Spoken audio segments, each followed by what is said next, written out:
Isang antolohiya ng mga pagbasa sa mga salita ng makapangyarihang Diyos.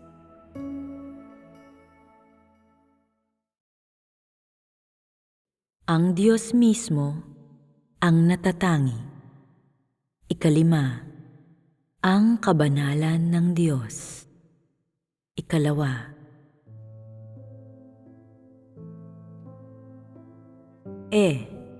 paano ginagamit ni Satanas ang mga kausuhang panglipunan upang itiwali ang tao? Ang mga kausuhang panglipunan ba ay isang bagong penomeno? Hindi. Kung gayon, kailan nagsimula ang mga ito? Maaari bang sabihin ng isa na ang mga kausuhang panglipunan ay nauso noong nagsimula na si Satanas na itiwali ang mga tao? Oo. Ano ang saklaw ng mga kausuhang panlipunan? Estilo ng pananamit at makeup. Ito ay isang bagay na madalas maranasan ng mga tao. Ang estilo ng pananamit, moda, at mga kausuhan. Ito ay isang maliit na aspeto. Mayroon pa bang iba? Ang mga sikat na kasabihan ba na madalas pinag-uusapan ng mga tao ay kasama rin? Ang mga estilo ba ng pamumuhay na ninanasan ng mga tao ay kasama? Ang mga bituin sa musika, mga sikat na personalidad, mga magazine, at mga nobela na gusto ng mga tao ay kasama? Oo. Sa inyong isip, anong aspeto ng mga kausuhang ito ang kayang itiwali ang tao? Alin sa mga kausuhang ito ang pinaka nakakaakit sa inyo? Sinasabi ng ilan na lahat tayo ay nakarating na sa isang partikular na edad. Tayo ay nasa 40, 50, 60, 70 o 80 anyos, kung saan hindi na natin kayang makibagay sa mga kausuhang ito at hindi na pinanghahawakan ang ating atensyon ng mga ito. Tama ba ito? Hindi. Sinasabi ng iba, hindi namin sinusundan ang mga sikat na personalidad. Iyan ay isang bagay na ang mga kabataan sa kanilang kadalagahan at kabinataan at mga 20 anyos lamang ang gumagawa. Hindi rin kami nagsusuot ng mga kasuotang sunod sa moda. Iyon ay isang bagay na ginagawa ng mga mapag-alala sa kanilang imahe. Kung gayon, alin sa mga ito ang kayang makapagpatiwali sa inyo? Ang mga popular na kasabihan. Kaya ba ng mga kasabihang ito na itiwali ang mga tao? Ito ang isa, at makikita ninyo kung magagawang itiwali nito ang tao o hindi. Pinaalis ng pera ang babaeng kabayo. Ito ba ay isang kausuhan? Hindi ba ito mas masahol pang bagay kumpara sa mga kausuhang moda at pagluluto na inyong binanggit? Oo. Pinaalis ng pera ang babaeng kabayo ay isang pilosopiya ni Satanas. At ito ay nananaig sa bawat lipunan ng mga tao. Maaari ninyong sabihin na ito ay isang kausuhan dahil ito ay ibinahagi sa lahat at ngayon ay nakatanim na sa kanilang puso. Nanggaling ang mga tao mula sa hindi pagtanggap ng kasabihang ito patungo sa pagkasanay dito, upang kapag naranasan na nila ang tunay na buhay, unti-unti silang nagbibigay ng tahimik na pag-aproba rito. Kinilala ang pag-iral nito at sa wakas, binigyan nila ito ng sarili nilang selyo ng pag-aproba. Hindi ba tama ito? Oo. Hindi ba ang prosesong ito ni Satanas ang gumagawang tiwali sa tao? Marahil ang ilan sa inyo na nakaupo rito ay hindi nauunawaan ang kasabihang ito sa parehas na antas. Ngunit ang lahat ay mayroong magkakaibang mga antas ng interpretasyon at pagkilala sa kasabihang ito batay sa mga bagay na nangyari sa kanilang paligid at kanilang mga sariling karanasan. Tama? Hindi alintana kung gaano karaming karanasan ang mayroon ang isang tao sa kasabihang ito. Ano ang negatibong epekto na dulot nito sa puso ng isang tao? Iisipin ng mga tao na kayang gawin ng salapi ang lahat at gugustuhin nila ang salapi. Nabubunyag ang isang bagay sa pamamagitan ng disposisyon ng tao sa mga tao sa mundong ito. Kasama na ang inyong mga sarili na nakaupo rito. Paano ito binibigyang kahulugan? Ito ang pagsamba sa salapi. Mahirap bang alisin ito mula sa puso ng isang tao? Napakahirap nito. Tila ang katiwalian ni Satanas sa mga tao ay talagang mabusisi. Masasabi ba natin iyon? Oo. Kaya naman, matapos gamitin ni Satanas ang kausuhang ito upang itiwali ang mga tao, paano ito nakikita sa kanila? Hindi ba ninyo nararamdaman na hindi ninyo kayang mamuhay ng ligtas sa isang araw nang walang anumang salapi na kahit isang araw ay imposible lamang? Oo. Ang estado ng mga tao ay base sa kung gaano karaming salapi ang mayroon sila, bilang na rin ang kanilang pagiging kagalang-galang. Ang mga likod ng mahihirap ay nakayuko sa hiya, habang nagpapakasasa ang mayayaman sa kanilang mataas na estado. Nakatayo sila ng matuwid at mapagmataas, nagsasalita ng may kumpiyansa at namumuhay ng may kahambugan. Ano ang dinadala ng kasabihan at kausuhang ito sa mga tao? Hindi ba nakikita ng marami ang pagkakaroon ng salapi na karapat-dapat sa anumang halaga?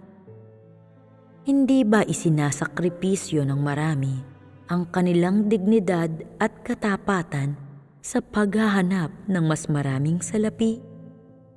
Hindi ba marami pang mga tao ang nawawala ng oportunidad na isagawa ang kanilang tungkulin at sundin ng Diyos para sa kapakanan ng salapi? Hindi ba ito ay isang kawalan para sa mga tao? Oo. Hindi ba't masama si Satanas upang gamitin ang pamamaraang ito at ang kasabihang ito upang itiwali ang tao hanggang sa puntong iyon? Hindi ba ito isang malisyosong pandaraya? Habang ikaw ay sumusulong mula sa pagtutol sa popular na kasabihang ito, papunta sa pangwakas na pagtanggap dito bilang katotohanan, mahuhulog ng buo ang iyong puso sa ilalim ng paghawak ni Satanas. At kaya gayon ay hindi sinasadya kang mabubuhay rito. Hanggang saang antas ka naaapektuhan ng kasabihang ito? Maaari mong malaman ang tunay na daan. Maaari mong malaman ang katotohanan, subalit ikaw ay walang kapangyarihang itaguyod ito. Maaari mong malaman ng malinaw ang salita ng Diyos, ngunit wala kang kusa na magbayad ng kabayaran nito. Walang kusa na magdusa upang mabayaran ang kabayaran nito. Sa halip, mas gugustuhin mong isakripisyo ang iyong sariling kinabukasan at hantungan upang kalabanin ng Diyos hanggang sa katapusan. Anuman ang sabihin ng Diyos, anuman ang ginagawa ng Diyos, gaano mo man mapagtanto na ang pag-ibig ng Diyos para sa iyo ay malalim at dakila, mananatili ka pa ring sutil at pagbabayad ng kabayaran para sa kasabihang ito. Ang ibig sabihin nito ay ang kasabihang ito ay kinokontrol na ang iyong pag-uugali at ang iyong mga kaisipan, at gugustuhin mong ang iyong kapalaran ay nakokontrol ng kasabihang ito kaysa isuko itong lahat. Ginagawa ito ng mga tao. Sila ay nakokontrol ng kasabihang ito at namamanipula nito. Hindi ba ito ang epekto ng pagtiwali ni Satanas sa mga tao? Hindi ba ito ang filosofiya at tiwaling disposisyon ni Satanas na nag-uugat sa iyong puso? Kung gagawin mo ito, hindi ba natamo ni Satanas ang kaniyang layunin? Oo. Nakikita mo ba kung paano napasama ni Satanas ang tao sa ganitong paraan? Hindi. Hindi mo nakita ito. Nararamdaman mo ba ito? Hindi. Hindi mo ito naramdaman. Nakikita mo ba rito ang kasamaan ni Satanas? Oo. Ginagawang tiwali ni Satanas ang tao sa lahat ng oras at sa lahat ng mga lugar. Ginagawang imposible ni Satanas para sa tao na lumaban sa katiwaliang ito at ginagawang walang laban ang tao rito. Ginagawa ni Satanas na tanggapin mo ang mga kaisipan nito, mga pananaw nito, at ang mga masamang bagay na nagmumula rito sa mga hindi sinasadyang sitwasyon, at kapag wala kang pagkilala ng kung ano ang nangyayari sa iyo.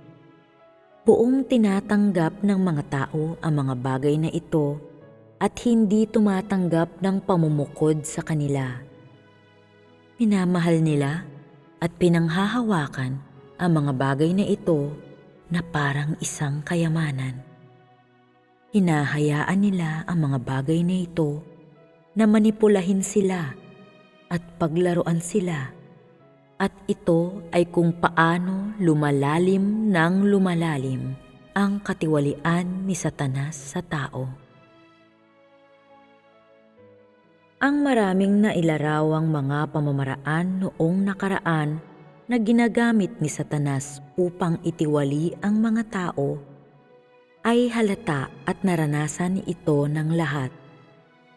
Ginagamit ni Satanas ang mga ito, at ang mga ito ay hindi matatakasan. Mayroong kaalaman ang mga tao at ilang mga siyentipikong teorya. Nabubuhay ang tao kasama ang impluwensya ng tradisyonal na kultura, at ang lahat ay isang tagapagmana ng tradisyonal na kultura. Tiyak ang tao na ipagpatuloy ang tradisyonal na kultura na ibinigay sa kanya mula kay Satanas, pati na rin ang mga pagkilos kaugnay ng mga kausuhang panlipunan na ibinibigay ni Satanas sa sangkatauhan. Sa kabila ng pagiging di maipaghiwalay kay Satanas, ang pakikiisa sa lahat ng ginagawa ni Satanas sa lahat ng oras, ang pagtanggap sa panlilinlang nito, kahambugan, malisya, at kasamaan, matapos taglayin ang mga disposisyon ni Satanas. Masaya ba ang tao o namimighati sa paninirahan sa sangkatauhang ito at sa mundong ito? Namimighati. Bakit mo nasabi ito? Siya ay naitali na ng mga bagay na ito, at ang kanyang buhay ay isang mapait na labanan. Maaari kang makakita ng isang tao na sumasalamin at mayroong mismong kaanyuhan ng karunungan. Maaaring hindi siya kailanman sumisigaw. Dapat maging palaging magaling magsalita, makatarungan at higit sa lahat, dahil sa kaniyang edad, maaaring dumaan na siya sa maraming mga bagay at dapat maging may karanasan. Maaaring may kakayahan siyang magsalita ng detalyado tungkol sa mga bagay na malalaki at maliliit at mayroong matibay na pundasyon para sa kung ano ang kaniyang sinasabi.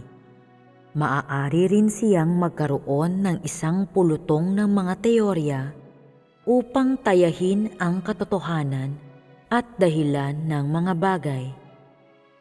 At maaaring tumingin ang mga tao sa kaniyang kaugalian, kaniyang kaanyuhan, at makita kung paano niya dinadala ang kaniyang sarili at nakikita ang kaniyang katapatan at ang kaniyang karakter at hindi makahanap ng kamalian sa kanya. Ang mga taong gaya nito ay partikular na nakikiuso sa mga kausuhang panlipunan at hindi kailanman na pag-isipang mapag-iwanan. Sa halip, siya ay mapangahas na bagong uso at may estilo. Kahit na maaaring maging mas matanda ang taong ito, hindi siya kailanman nahuli sa mga panahon at hindi siya kailanman napakatanda para matuto. Sa labas na anyo, walang makakahanap ng kamalian sa kanya. Ngunit sa kalooban niya, siya ay lubusan ng ginawang tiwali ni Satanas. Sa labas na anyo, walang mali. Siya ay banayad, pino, nagtataglay ng kaalaman at tiyak na moralidad. Mayroon siyang katapatan at ang mga bagay na alam niya ay maikukumpara sa kung ano ang alam ng mga kabataan. Gayunman, kaugnay ng kaniyang kalikasan at kalooban, ang taong ito ay kabuuan at nabubuhay na modelo ni Satanas.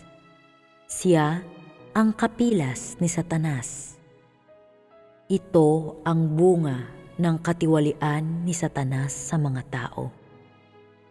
Ang aking mga sinabi ay maaaring maging masakit para sa inyo.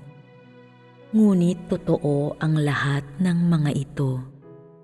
Ang kaalamang pinag-aaralan ng tao, ang siyensyang kanyang nauunawaan, at ang daang kanyang tinatahak para makibagay sa mga kausuhang panlipunan, walang pamumukod, ay mga kagamitan ng katiwalian ni Satanas. Lubusan itong totoo.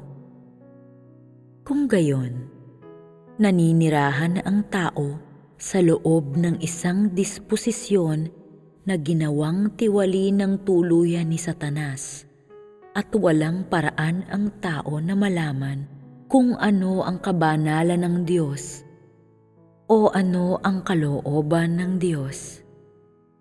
Ito ay dahil sa panlabas na anyo. Hindi kayang makahanap ng mali sa mga pamamaraan na ginagawang tiwali ni Satanas ang tao. Hindi kayang masabi mula sa kaugalian ng isang tao na may anumang kakaiba. Ang lahat ay nagpapatuloy sa kanilang mga trabaho ng normal at namumuhay ng normal. Nagbabasa sila ng mga libro at mga diaryo ng normal. Nag-aaral at nagsasalita sila ng normal. Ang ilan pa nga ay natuto na magkaroon ng imahe ng moralidad upang ang masabi nila ang kanilang mga pagbati, maging magalang, maging mapitagan, maging maunawain sa iba, maging palakaibigan, maging matulungin sa iba, maging mapagbigay sa kapwa, at iwasan ang pagiging mabusisi tungo sa iba, at iwasang samantalahin ang iba. Gayun din, ang kanilang mga tiwali at malasatanas na disposisyon ay nakaugat ng malalim sa kanilang kaibuturan. Ang kaloobang ganito ay hindi kayang baguhin sa pamamagitan ng pagdepende sa panlabas na gawa. Hindi kaya ng tao na malaman ang kabanalan ng Diyos dahil sa kaloobang ito, at kahit na ang kalooban ng kabanalan ng Diyos ay ginawang publiko sa tao, hindi ito sineseryoso ng tao. Ito ay dahil tuluyan nang naangkin ni Satanas ang mga nararamdaman ng tao, mga ideya, mga pananaw, at mga kaisipan sa pamamagitan ng iba't ibang paraan. Ang pagkaangkin at katiwaliang ito ay hindi pansamantala o paminsan-minsan. Ito ay umiiral kahit saan at sa lahat ng oras. Kung gayon, maraming mga tao na naniniwala sa Diyos sa loob ng 3 o 4 na taon, kahit pa 5 o 6 na taon, kumakapit pa rin sila sa mga kaisipan at pananaw na naitanim sa kanila ni Satanas na para bang may hawak silang kayamanan. Dahil tinanggap ng tao ang masama, hambog, at malisyosong kalikasan ni Satanas, hindi maiiwasang mayroong kaguluhan sa mga interpersonal na relasyon ng mga tao. Kadalasan may mga pagtatalo at hindi pagkakatugma na siyang nilikha bilang resulta ng hambog na kalikasan ni Satanas. Kung nagbigay si Satanas sa sangkatauhan ng mga positibong bagay, halimbawa, kung ang Confucianismo at Taoismo ng tradisyonal na kultura na tinanggap ng tao ay itinuturing na mga mabuting bagay, ang magkakaparehong mga uri ng tao ay dapat na marunong makibagay sa isa't isa matapos tanggapin ang mga bagay na iyon. Tama? Kaya bakit mayroong ganoong malaking pagkakahati sa pagitan ng mga tao na tumanggap ng mga magkakaparehong bagay? Bakit ganoon? Ito ay dahil ang mga bagay na ito ay nagmula kay Satanas at lumilikha si Satanas ng hatian sa pagitan ng mga tao. Ang mga bagay na ibinibigay ni Satanas, kahit pagaano ang mukhang may dignidad o dakila ang mga iyon sa panlabas, dinadala pa rin nito ang tao at nilalabas lamang sa tao ang kayabangan at walang iba kung hindi ang panlilinlang ng masamang kalikasan ni Satanas. Hindi ba tama iyon? Ang isang tao na kayang magpanggap ng sarili, magtaglay ng kayamanan ng kaalaman, o mayroong magandang pagpapalaki ay mahihirapang itago ang kanilang malasatanas na tiwaling disposisyon. Ilang beses mang ikubli ng taong ito ang kanilang mga sarili, kung naiisip mo sila bilang santo, o kung naiisip mo na sila ay perpekto, o kung naiisip mo na sila ay isang anghel, gaano man inakala mong sila ay dalisay, ano ang kanilang magiging buhay sa likod ng mga eksenang ito? Anong kalooban ang nakikita mo sa pagbubunyag ng kanilang disposisyon? Walang duda na makikita mo ang masamang kalikasan ni Satanas. Maaari bang ito masabi ng sino man? Oo. Halimbawa, sabihin nating may kilala kayong isang tao na malapit sa inyo na tingin ninyo ay isang mabuting tao o iniisip mo bilang isang mabuting tao. marahil isang tao na inyong inidolo. Sa inyong kasalukuyang tayog, ano ang inyong tingin sa kanila? Una, tinitingnan ninyo kung mayroong pagkatao ang taong ito o wala. Kung sila ay matapat, kung sila ay may tunay na pag-ibig para sa mga tao, kung ang kanilang mga salita at gawa ay nakakapagbigay benepisyo at nakakatulong sa iba. Hindi. Ang tinaguriang kabaitan, pag-ibig, o kabutihan na naibubunyag dito. Ano ba talaga ito? Ang lahat ng ito ay panlabas lamang. Ang lahat ng ito ay huwad. Ang mga nasa likod ng mga eksenang panlabas na ito ay may isang natatagong masamang layon. Ito ay upang gawin ang taong iyon na hangaan at idolohin. Nakikita niyo ba ito ngayon? Oo.